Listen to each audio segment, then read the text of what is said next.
சிவகங்கை மாவட்டத்தில் அனைத்து ஊராட்சி ஒன்றியத்துக்குட்பட்ட 445 கிராம ஊராட்சிகளின் உள்ளாட்சி பிரதிநிதிகளின் பதவி காலம் கடந்த 5ஆம் தேதி முடிவடைந்ததை தொடர்ந்து அப்பணியினை வட்டார வளர்ச்சி அலுவலர் நிலையில் தனி அலுவலர்கள் நியமிக்கப்பட்டுள்ளனர் என மாவட்ட ஆட்சித்தலைவர் தெரிவித்துள்ளார். கிராம ஊராட்சிகளுக்கு தேவைப்படும் அடிப்படை வசதிகளான குடிநீர் வசதி, மின்விளக்கு உள்ளிட்டவைகள் தொடர்பாக சம்பந்தப்பட்ட தனி அலுவலர் அல்லது வட்டார வளர்ச்சி அலுவலர் கிராம ஊராட்சியிடமோ அல்லது ஊராட்சி மணி என்ற இலவச தொலைபேசி எண் வாயிலாகவோ தொடர்பு கொள்ளலாம் எனவும் தெரிவித்துள்ளனர். இம்மாவட்டம் திருப்புவனம் வட்டத்திற்குட்பட்ட கீழடியில் சுற்றுலாத்துறை மற்றும் கிராம மக்கள் சார்பில் மாவட்ட ஆட்சித்தலைவர் மற்றும் மானாமதுரை சட்டமன்ற உறுப்பினர் தமிழரசி ஆகியோர் முன்னிலையில் பொங்கல் விழா கொண்டாடப்பட்டது. இங்கு நடைபெற்ற விழாவில் அமெரிக்கா, இஸ்ரேல் மற்றும் ஐரோப்பிய நாடுகள் ஆகிய நாடுகளைச் சேர்ந்த 28 வெளிநாட்டு சுற்றுலா பயணிகளும் கலந்து கொண்டு சிறப்பித்தனர். மேலும் குழந்தைகள் நலன் மற்றும் சிறப்பு சேவைகள் துறையின் சார்பில் மாவட்ட குழந்தைகள் பாதுகாப்பு அலுவலகம் மூலம் சிவகங்கை பையூர் பகுதியில் உள்ள அரசினர் குழந்தைகள் இல்லத்தில் குழந்தைகள் இல்லங்களுக்கிடையேயான நடைபெற்ற விழிப்புணர்வு கலை விழா மற்றும் பொங்கல் விழா நிகழ்ச்சிகள் ஆட்சித்தலைவர் பங்கேற்று சிறப்பித்தார். மேலும் மாவட்டத்தில் அனைத்து பகுதிகளிலும் வெகு சிறப்பாக பொங்கல் விழா கொண்டாடப்பட்டது.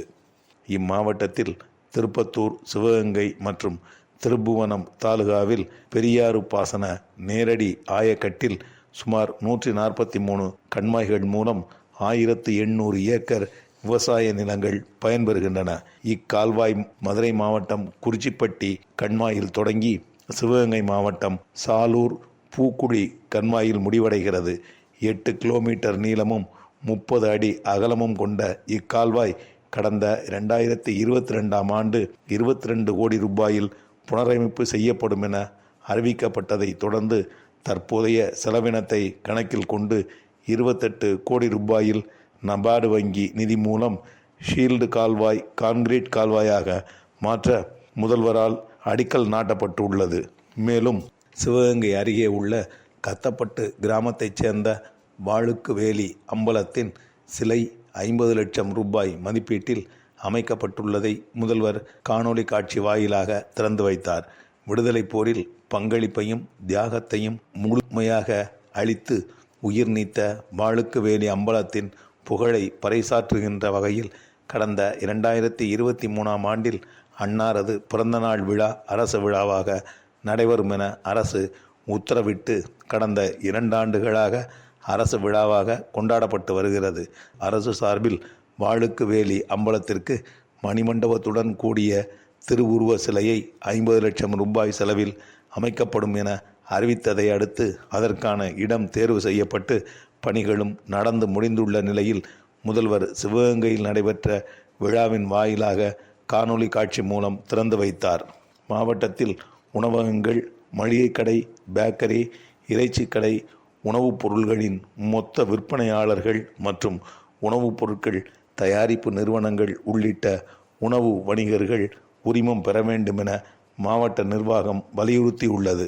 வணிகர்கள் மட்டுமல்லாது மாவட்டத்தில் நடைபெறும் அன்னதானங்கள் போன்றவற்றிற்கும் உணவு பாதுகாப்பு துறையின் உரிமம் பெறுவது அவசியம் எனவும் இதற்கான உரிமம் பெறுவதற்கு உணவு பாதுகாப்பு துறையை மட்டுமே அணுக வேண்டும் எனவும் இடைத்தரகர்களை அணுக வேண்டாம் என்றும் உணவு பாதுகாப்பு சட்டத்தில் உள்ள விதிமுறைகளை வியாபாரிகள் அனைவரும் பின்பற்ற வேண்டும் எனவும் தெரிவித்துள்ளனர்.